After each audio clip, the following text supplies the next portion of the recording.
Hello दोस्तों, नमस्कार। आप लोग कैसे हैं?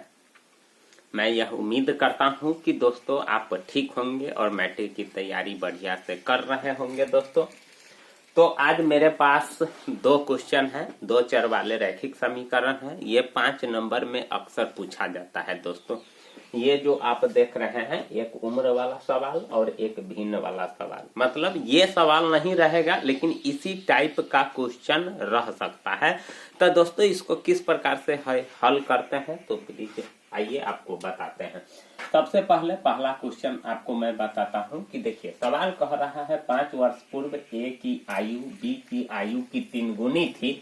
10 वर्ष पश्चात ए की आयु बी की आयु की 2 गुनी हो जाएगी। ए और बी की वर्तमान आयु ज्ञात कीजिए। ए और बी कोई व्यक्ति होगा, दोनों की वर्तमान आयु आपसे पूछ रहा है। तो सबसे पहले मैं मान लेता हूं, माना कि ए की वर्तमान आयु, ठीक ना दोस्तों, मान लेते हैं। माना कि ए की वर्तमान आयु मान लेते हैं, माना कि ए की वर्तमान आयु x वर्ष मान लिए, ठीक ना दोस्तों। आप भी इसी प्रकार से एगो के x वर्ष मान लीजिएगा और b की वर्तमान आयु निकाल लेते हैं, ठीक ना दोस्तों। b की वर्तमान आयु निकाल लेते हैं, इसको भी हमने मान लिया y वर्ष। मैं दोनों का उम्र पूछ रहा है तो एगो के मैंने मान लिया x वर्ष और दूसरे को भी मान लिया y वर्ष। अब क्या करते हैं दोस्तों, कहता है कि 5 वर्ष पूर्व यानी 5 वर्ष पहले, पूर्व का मतलब होता है पहले। तो देखिए, अगर अभी किसी का उम्र 10 वर्ष होगा तो 5 वर्ष पहले 5 वर्ष का हो जाएगा। अगर अभी उम्र किसी का 13 वर्ष होगा तो 5 वर्ष पहले 8 वर्ष का होगा, यानी 5 माइनस हो जाएगा। जो वर्तमान उम्र होगा यानी जो उम्र अभी होगा उसमें से 5 क्या हो जाएगा, माइनस हो जाएगा। तो अभी हम वर्तमान आयु ए की x माने हैं और बी की y माने हैं, तो दोनों में से 5 माइनस हो जाएगा।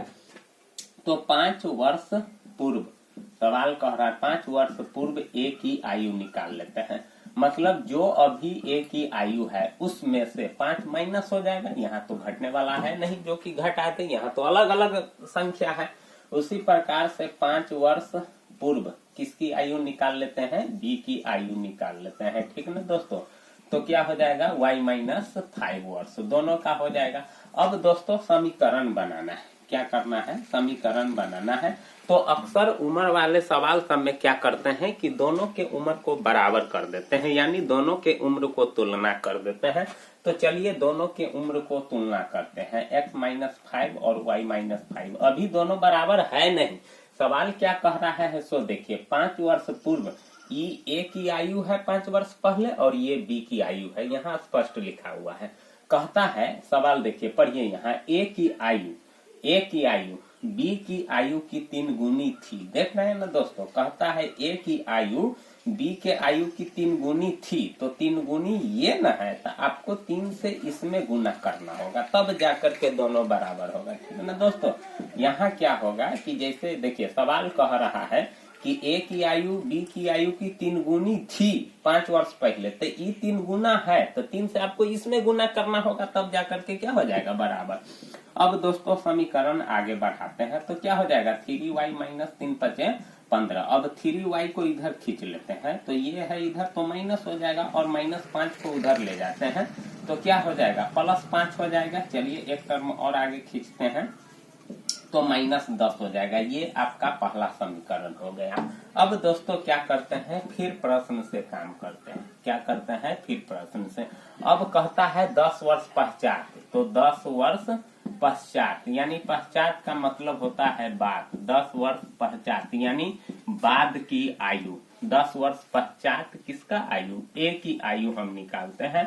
तो दोस्तों अभी किसी का उम्र 10 वर्ष है तो 10 वर्ष बाद 20 वर्ष का हो जाएगा। अभी 25 वर्ष है तो 10 वर्ष के बाद 35 वर्ष हो जाएगा। तो ऐसा ने अभी ए की वर्तमान आयु है x, तो 10 वर्ष बाद हो जाएगा x प्लस 10 वर्ष। चलिए अब बी के भी वर्तमान आयु निकाल लेते हैं। 10 वर्ष पश्चात बी की आयु निकाल लेते हैं, ठीक ना दोस्तों। तो बी की आयु है y वर्ष माने हुए हैं, तो इसका भी हो जाएगा y प्लस 10 वर्ष, ठीक ना दोस्तों। देख रहे हैं ना, इस प्रकार से उम्र दोनों का निकालते हैं। देख रहे हैं ना, कहता है 10 वर्ष पश्चात, तो मैंने दोनों का उम्र 10 वर्ष प्लस कर दिया। अब फिर समीकरण बनाने के लिए क्या करेंगे, दोनों के उम्र को बराबर करते हैं। अभी वैसे बराबर है नहीं, सवाल क्या कह रहा है सो देखिए, ए की आयु बी की आयु की 2 गुनी हो जाएगी। देख रहे हैं ना, 10 वर्ष पश्चात। ये जो उम्र को जो तुलना कर रही 10 वर्ष के बाद वाला उम्र में है। कहता है कि ए की आयु बी की आयु की 2 गुनी हो जाएगी। ये 2 गुना हो जाएगा, तो 2 से इसमें गुना कर देंगे तब हो गया बराबर। अब फिर वही चीज करते हैं, x प्लस 10 बराबर हो जाएगा 2y प्लस 20। अब 2y को इधर खींच लेते हैं दोस्तों, नहीं तो यहाँ क्या हो जाएगा, चलिए तो x माइनस 2y और 10 को उधर ले जाते हैं तो 20 माइनस 10, तो x माइनस 2y बराबर 10। अब आपको दोनों समीकरण मिल चुका है। यहाँ समीकरण 1 मिल गया है और यहाँ समीकरण 2 मिल गया है। अब तो दोस्तों विलोपन विधि से इसको हल कर दीजिए, क्योंकि सवाल तो ये नहीं कह रहा है कि कोई खास विधि का नाम तो दिया हुआ है नहीं, तो डायरेक्ट विलोपन विधि से हल करते हैं। तो विलोपन विधि से हल करने के लिए या तो फर्स्ट पद को हटा देते हैं, नहीं तो मध्य पद को हटा देते हैं। तो मध्य पद को हटाने के लिए दोनों बराबर नहीं है, तो बराबर करना होगा गुना करके। और फर्स्ट पद को देखते हैं कि दोनों बराबर है, तो क्या करेंगे दोस्तों कि यानी हटा देते हैं। चलिए ठीक है, फर्स्ट पद को हटा देते हैं। तो यहाँ लिखते हैं समीकरण 1 में से 2 को घटाने पर, क्योंकि दोनों का जो चिन्ह है वह समान है, यानी जिसको हटाना रहता है उसके चिन्ह को ठीक आते हैं। अगर समान चिन्ह है तो लिख देते हैं घटाने पर, अगर यानी समान चिन्ह है तो घटाने पर, असमान चिन्ह है तो जोड़ने पर लिख देते हैं। तो देखिए पहला समीकरण है x माइनस 3y बराबर माइनस 10 और दूसरा है x माइनस 2y बराबर 10। अब क्या करते हैं, घटाते हैं। तो घटाओ में जो बाद वाला जो व्यंजक होता है उसका साइन चेंज न होता है, प्लस है तो माइनस, माइनस है तो प्लस, और ये भी क्या हो जाएगा और ये आपका कट जाएगा। तो 3 में से 2 जाएगा तो माइनस y और माइनस 20, तो y से y खत्म, इसीलिए y बराबर आ गया 20।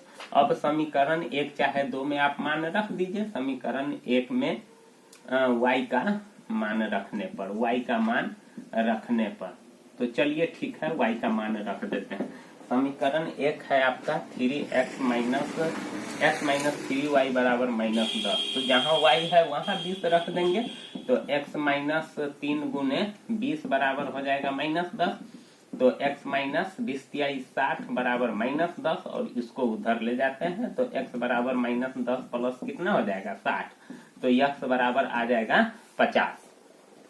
तो अब दोनों यक्स का भी मान निकल गया y का। तो यक्स आप किसको माने हुए थे, a की वर्तमान आयु। किसका माने थे, a की वर्तमान आयु, तो 50 वर्ष हो जाएगा नहीं, और b की वर्तमान आयु, b की वर्तमान आयु कितना हो जाएगा, b की वर्तमान आयु, b y माने हुए थे नहीं, b को y माने हुए थे, तो y का वैल्यू आया है 20, तो 20 वर्ष। अब देखिए दोस्तों आंसर को जांच कैसे करना है।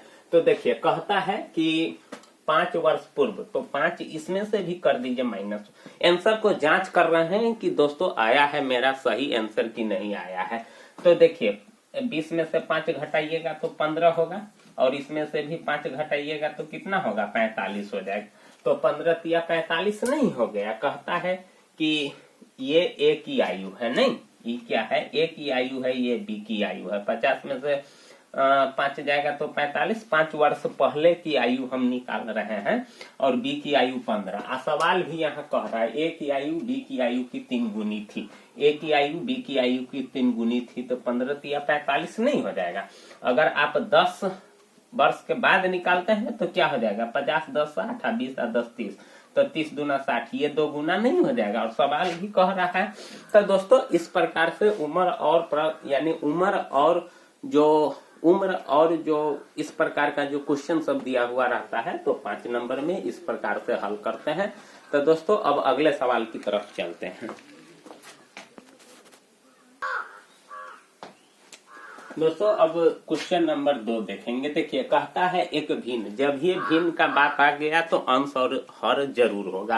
अंश और हर से ही भिन्न बनता है। तो सबसे पहले मान लेते हैं, माना कि अंश बराबर, क्या मान लेते हैं, अंश बराबर x और हर बराबर मान लेते हैं y। तो अंश और हर आप मान लिए हैं, तो इस अंश और हर से क्या भिन्न बनेगा, x बटे y। ठीक ना, समझ गए कि यानी कह रहा है कि भिन्न ज्ञात कीजिए, तो अंश और हर मैंने मान लिया और भिन्न निकाल लिया। अब देखिए कि प्रश्न से क्या कह रहा है। कह रहा है कि भिन्न 1/3 हो जाता है जब उसके अंश से 1 घटाया जाता है। जब अंश भिन्न तो आपका यही है, जब अंश में से 1 घटा देते हैं ना तो कितना आ जाता है, 1/3 आ जाता है। देख रहे हैं ना कैसे समीकरण बनाए हैं। सवाल मेरा भिन्न था x/y और सवाल कह रहा है कि अंश से 1 घटाया जाए, तो अंश से मैंने 1 घटा दिया। अब यहाँ दोस्तों तिरछा गुना कर देते हैं तो क्या हो जाएगा, 3x - 3 बराबर y, और y को इधर खींच लेते हैं तो 3x - y और 3 को उधर ले जाते हैं तो 3। ये आपका पहला समीकरण हो गया। फिर प्रश्न से देखिए दोस्तों किस प्रकार से समीकरण प्राप्त होता है। भिन्न है, अब कहता है कि जब हर में 8 जोड़ दिया जाए, तो हर नीचे को न कहते हैं, इसमें 8 जोड़ देते हैं। अंश में तो जोड़ने की बात कह नहीं रहा है, जैसे जैसे सवाल कह रहा है दोस्तों वैसे काम कर रहे हैं।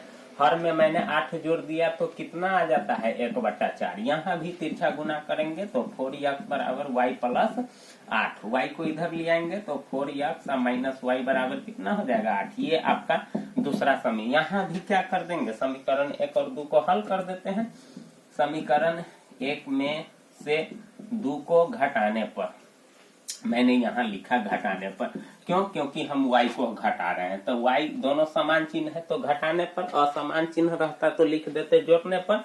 अब देखिए समीकरण 1 है 3x - y बराबर 3 और दूसरा है 4x - y बराबर 8। चलिए घटाते हैं, माइनस प्लस माइनस कट गया और 4 में से 3 गया तो -x, और 8 में से 3 जाएगा तो -5। x से माइनस खत्म तो x बराबर 5। अब समीकरण 1 में x का मान रख देते हैं, ठीक ना। x का मान रखने पर तो समीकरण 1 आपका कितना है, सो देखिए 3x - y बराबर 3, तो क्या हो जाएगा 3 गुने x आपका आया है 5 - y बराबर 3। देख रहे हैं ना मान कैसे रख रहे हैं, जहाँ x आया था तो x के जगह पर मान रखे। इससे पिछले वाला सवाल में y के जगह पर मान रखे थे, तो 5 × 15 - y बराबर कितना हो जाएगा 3, तो -y बराबर 3 - 15, तो 15 में से 3 जाएगा तो क्या हो जाएगा -12। तो इस प्रकार से माइनस माइनस क्या हो जाएगा, खत्म, तो y बराबर 12। अब देखिए दोस्तों x किसको मान्य हुए थे, अंश को, तो जो x का मान आएगा वो अंश हो जाएगा, तो अंश आपका कितना हुआ 5 और हर कितना हो जाएगा 12। तो भिन्न आपका क्या हो जाएगा, अंश बटे हर न होता है, तो अंश 5 और बटे 12, यही आपका क्या हो जाएगा आंसर। तो दोस्तों इस प्रकार से सवाल को हल करते हैं, ये 5 नंबर में पूछा जाता है। तो दोस्तों उम्मीद करते हैं कि आप ये दोनों टाइप का क्वेश्चन समझ गए होंगे। इस दोनों को आप रट लीजिएगा दोस्तों, कमेंट भी कीजिएगा, मैं जरूर आपके लिए बेहतर से बेहतर करने की कोशिश करूंगा। दोस्तों आपका लाड़ प्यार बहुत ज्यादा हमको मिलता है।